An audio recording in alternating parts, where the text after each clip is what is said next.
২৮ September সকালের সংবাদে আপনাদের সবাইকে স্বাগত জানাচ্ছি। আবার ৭১-এর সংবাদ। কেমন আছে বাংলাদেশ? সংবাদের শুরুতেই আজ ২৮ সেপ্টেম্বর বাংলাদেশ আওয়ামী লীগের সভাপতি, দেশরত্ন জননেত্রী শেখ হাসিনার আজ জন্মদিন। আবার ৭১-এর পক্ষ থেকে তাকে জন্মদিনের শুভেচ্ছা জানাই। শুভ জন্মদিন শেখ হাসিনা। আপনাকে ছাড়া কেমন আছে বাংলাদেশ, এটা পুরো বিশ্ব দেখছে, পুরো বিশ্ব জানে। কিন্তু আপনি যেখানেই আছেন, আপনি ভালো থাকেন, সুস্থ থাকেন, কারণ বাংলাদেশ আপনার হাত ধরেই আবার এগিয়ে যাবে। বর্তমান বাংলাদেশের যে চিত্র, তা আমাদের প্রতিদিনের সংবাদে আমরা তুলে ধরার চেষ্টা করছি, কারণ বাংলাদেশের মেইন স্ট্রিম সংবাদ মাধ্যমগুলো কেউই সত্য সংবাদ প্রকাশ করতে পারছে না।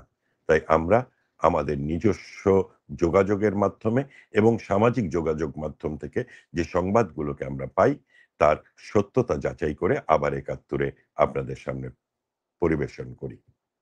২৮ সেপ্টেম্বর আজ সকালের সংবাদে প্রথমেই নরসিংদীতে তরুণকে পিটিয়ে হত্যা। নরসিংদীর শিবপুরে ওষুধ চুরির অভিযোগে পিটিয়ে এক তরুণকে হত্যা করা হয়েছে। শনিবার সকাল ৯:৩০টার দিকে নরসিংদী জেলা হাসপাতালে তার মৃত্যু হয়। স্থানীয় সূত্র জানায়, গতকাল শুক্রবার দিবাগত রাত ৩:৩০টার দিকে মনোয়ার হোসেন ওরফে রানা নামের এক ব্যক্তির ওষুধের দোকানের তালা কেটে ভেতরে প্রবেশ করেন বিল্লাল হোসেন। এ সময় কয়েকজন পথচারী দোকানের ভেতরে শব্দ শুনতে পেয়ে মালিককে মুঠোফোনে কল করে এবং দোকানে চোর ঢুকেছে বলে জানান। মালিক মনোয়ার হোসেন চিৎকার করে লোকজন জড়ো করেন। স্থানীয় বাসিন্দারা এগিয়ে এসে বিল্লালকে চুরির অভিযোগে আটক করে মারতে শুরু করেন। পরে হাসপাতালে নেয়ার পর চিকিৎসাধীন অবস্থায় তার মৃত্যু হয়। মানিকগঞ্জে কালী মন্দিরে প্রতিমা ভাঙচুর। বাংলাদেশের সংখ্যালঘু সম্প্রদায় কেমন আছে তা গত ১ বছরে আপনারা বিভিন্ন সংবাদের মাধ্যমে জানছেন। সেরকমই একটি সংবাদ, নতুন কিছু নয়, কিন্তু প্রতিদিন ঘটছে, প্রতিনিয়ত ঘটছে। মানিকগঞ্জের শিবালয় উপজেলায় একটি কালী মন্দিরে প্রতিমা ভাঙচুরের ঘটনা ঘটেছে। শুক্রবার দিবাগত রাতের কোনো এক সময়ে দুষ্কৃতকারীরা উপজেলার মহাদেবপুর ইউনিয়নের ভবানীপুর বিশ্বাসপাড়া গ্রামের মন্দিরে প্রবেশ করে দুটি মূর্তির হাত ও মাথা ভেঙে ফেলে। শিবালয় থানার পুলিশ এবং স্থানীয় সূত্রে জানা গেছে, সকালে ভবানীপুর বিশ্বাসপাড়া গ্রামের কালী মন্দিরে দুটি প্রতিমার মাথা ও হাত ভাঙা অবস্থায় দেখতে পান স্থানীয় লোকজন। এরপর তারা বিষয়টি মন্দির পরিচালনা কমিটিকে জানান। মন্দির কমিটির সভাপতি রঞ্জন বিশ্বাস বলেন, আজ সকালের খবর পেয়ে মন্দিরে গিয়ে দেখি দুটি প্রতিমার হাত ও মাথা ভাঙা অবস্থায় পড়ে আছে। দুষ্কৃতিকারীরা এ ঘটনা ঘটিয়েছে। পটুয়াখালীর রাঙ্গাবালী উপজেলার চরমন্তাজ ইউনিয়নে এক তরুণী ও তার বৃদ্ধ বাবাকে পেটানোর অভিযোগে ছাত্রদল নেতা তারিকুল ইসলাম ও তার চাচাতো ভাই সাইমুনের বিরুদ্ধে একটি মামলা হয়েছে। তারা দুজন গলাচিপা উপজেলা স্বাস্থ্য কমপ্লেক্সে চিকিৎসাধীন। ভুক্তভোগী তরুণী গলাচিপা ডিগ্রি কলেজের ৩য় বর্ষের শিক্ষার্থী ডায়না আক্তার ও তার বাবা রহিম খা, ৭০ বছর বয়সী। গত বুধবার দুপুরে উপজেলার চরমন্তাজ ইউনিয়নের স্লুইস বাজার এলাকায় তাদের মারধর করা হয়। ডায়না আক্তার তার বাবার স্লুইস বাজারে একটি ব্যবসা প্রতিষ্ঠান রয়েছে। ডায়না আক্তার জানান, তার বাবার স্লুইস বাজারে একটি ব্যবসা প্রতিষ্ঠান রয়েছে। তিনি বাবাকে সহযোগিতা করেন। বুধবার দুপুরে স্থানীয় বিএনপি নেতা রেজাউল মাতব্বরের ছেলে সাইমন মাতব্বর তাকে উদ্দেশ্য করে অশ্লীল অঙ্গভঙ্গি করেন। প্রতিবাদ জানালে সাইমন লোহার রড দিয়ে তার মাথায় আঘাত করেন। এ সময় তার বাবা প্রতিবাদ করলে তাকেও মারধর করা হয়। এরপর সাইমনের সঙ্গে যোগ দেন চরমন্তাজ ইউনিয়ন ছাত্র দলের সভাপতি তারিকুল। ডায়না বলেন, কয়েক মাস আগে সাইমন তার উপর জোর জবরদস্তি করেছিলেন। তখন স্থানীয় লোকজনের কাছে বিচার চাইলেও কোনো প্রতিকার পাননি, কারণ সাইমনের পরিবার প্রভাবশালী। তিনি আরো বলেন, এ ঘটনার পর স্থানীয় বিএনপির পক্ষ থেকে মামলা না করার জন্য চাপ দেয়া হচ্ছে এবং সালিসি মীমাংসার প্রস্তাব করা হচ্ছে। গলাচিপা উপজেলা স্বাস্থ্য কমপ্লেক্সের চিকিৎসক তুষার আহমেদ বলেন, ডায়নার শরীরে বিভিন্ন স্থানে আঘাতের চিহ্ন রয়েছে। স্থানীয়ভাবে জানা গেছে, ছাত্রদল নেতা তারিকুল ইসলাম চরমন্তাজ ইউনিয়ন বিএনপির সাধারণ সম্পাদক জাকির মাতব্বরের ছেলে, আর সাইমুনের বাবা রেজাউল মাতব্বর স্থানীয় ওয়ার্ড বিএনপির নেতা। রাঙ্গাবালী থানার ভারপ্রাপ্ত কর্মকর্তা শামীম হাওলাদার বলেন, ঘটনাটি শোনার পর ভুক্তভোগীদের লিখিত অভিযোগ দিতে বলা হয়েছিল এবং তারা লিখিত অভিযোগ দিয়েছেন। রাজধানীর উত্তরা অ্যাপার্টমেন্ট প্রজেক্ট আবাসিক এলাকার একটি লাইব্রেরিতে আওয়ামী লীগের দোসররা আড্ডা দেয় এমন অভিযোগ করে ভাঙচুর চালানো হয়। ভাঙচুরের সময় লাইব্রেরিতে থাকা বই, চেয়ার টেবিল ও আসবাব লুট করারও অভিযোগ উঠেছে। গতকাল বৃহস্পতিবার দিবাগত রাত 2:30টার দিকে এ ঘটনা ঘটে। ইউনাইটেড ব্রাদার্স নামে একটি ক্রিকেট ক্লাব এই লাইব্রেরিটি পরিচালনা করে আসছিল। পুলিশ ও স্থানীয় সূত্রে জানা যায়, রাজুক উত্তরা অ্যাপার্টমেন্ট প্রজেক্ট এলাকার 4 নম্বর গেটের সামনের দোকানে বৃহস্পতিবার সন্ধ্যায় একজনকে মারধরের ঘটনা ঘটে।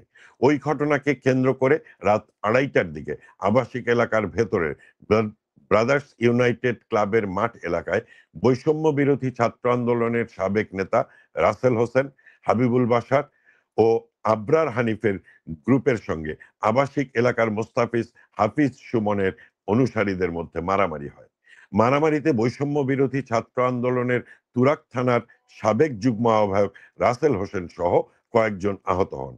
ব্রাদার্স ইউনাইটেড লাইব্রেরির থেকে লাঠিসোঁটা নিয়ে তার উপর হামলা করা হয় এমন অভিযোগ তুলে বৈষম্য বিরোধী আন্দোলনের সাবেক নেতারা সেখানে ভাঙচুর করেন বলে লাইব্রেরিটি পরিচালনায় যুক্ত ব্যক্তিরা জানিয়েছেন। ভাঙচুরের সময় আওয়ামী লীগের দোসররা লাইব্রেরিতে বসে আড্ডা দেয় এমন অভিযোগ করেন হামলাকারীরা। ভাঙচুরের ঘটনায় ইউনাইটেড ব্রাদার্স ক্লাবের সভাপতি আব্দুল্লাহ ফাহাদ তুরাক থানায় একটি লিখিত অভিযোগ দিয়েছেন।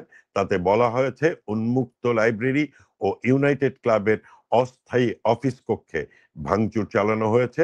দুই পক্ষের দ্বন্দ্বের জেরে আমাদের উন্মুক্ত লাইব্রেরিতে ভাঙচুর চালানো হয়েছে। আওয়ামী লীগের দোসররা লাইব্রেরিতে আড্ডা দেয় ট্যাগ দিয়ে এই ভাঙচুর করা হয়েছে, কিন্তু এটি একদমই সত্য নয়। কক্সবাজারের চকরিয়া উপজেলার পৃথক স্থানে 2 জনের মরদেহ উদ্ধার করেছে। শনিবার ভোরে ও সকালে তাদের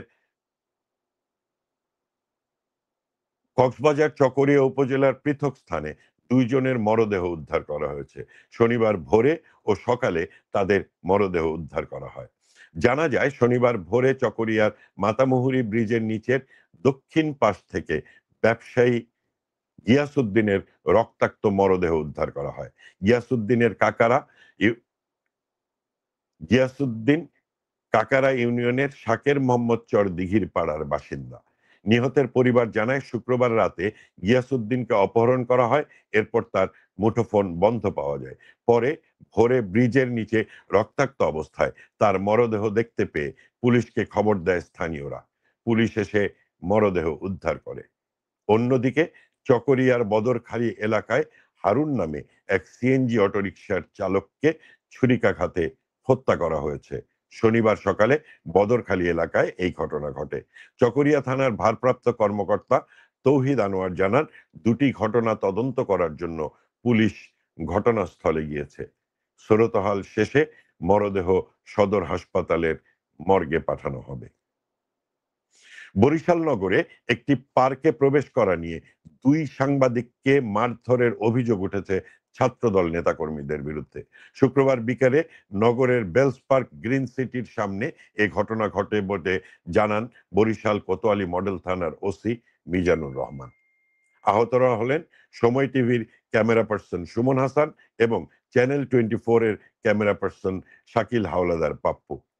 এর মধ্যে পাপ্পুর মাথা ফেটে যাওয়ায় তাকে বরিশাল শেরে বাংলা মেডিকেল কলেজ হাসপাতালে ভর্তি করা হয়েছে। সুমন হাসান বলেন, বেলস পার্ক এলাকার মহিলা ক্লাব মিলনায়তনে সহকর্মীর ছেলের সুন্নতে খাতনার অনুষ্ঠানে অংশ নিতে পরিবার নিয়ে যাই। এ সময় আমার মেয়ে ক্লাব এ সময় আমার মেয়ে ক্লাব সংলগ্ন গ্রিন সিটি পার্কে যাওয়ার বায়না ধরে। মেয়েকে নিয়ে পার্কে প্রবেশের সময় বাধা দেন বরিশাল নগরের ১০ নম্বর ওয়ার্ড ছাত্র দলের সভাপতি বেল্লাল গাজী। এ সময় পার্কের ভেতর বেল্লাল গাজীর সন্তানরা খেলাধুলা করছিল, তাই সেখানে কাউকে প্রবেশ করতে দেবেন না তিনি। এক পর্যায়ে বেল্লালের সহযোগীরা মব সৃষ্টি করে আমাকে ঘিরে ফেলে। তখন আমার মেয়ে চিৎকার দিলে চ্যানেল 24 এর ক্যামেরা পার্সন পাপ্পু ছুটে আসেন। তিনি পরিচয় দিলে তারা ক্ষিপ্ত হয়ে ওঠেন। এক পর্যায়ে তারা আমাদের মারধর শুরু করে। তিনি বলেন, ছাত্রদল নেতাকর্মীদের মারধরে পড়ে গিয়ে পাপ্পুর মাথা ফেটে যায়। নিজেদের রক্ষায় ক্লাবে গিয়ে অন্য সহকর্মীদের ডেকে আনি। তখন ছাত্রদল মহানগর কমিটির এক নেতার নেতৃত্বে বেশ কয়েকজন এসে আবার হামলা চালায়। আজকের মতো এখানেই শেষ করছি। আবার ৭১-এর সকালের সংবাদ, পরের সংবাদে আবারও দেখা হবে। আমাদের ফেসবুক পেজটি লাইক, ফলো এবং শেয়ার করে আমাদের সাথে থাকুন। আমাদের ইউটিউব চ্যানেলটি সাবস্ক্রাইব করুন। আবার ৭১ আপনাদের কথা বলছে, আবার ৭১ মুক্তিযুদ্ধের কথা বলছে। কেমন আছে বাংলাদেশ?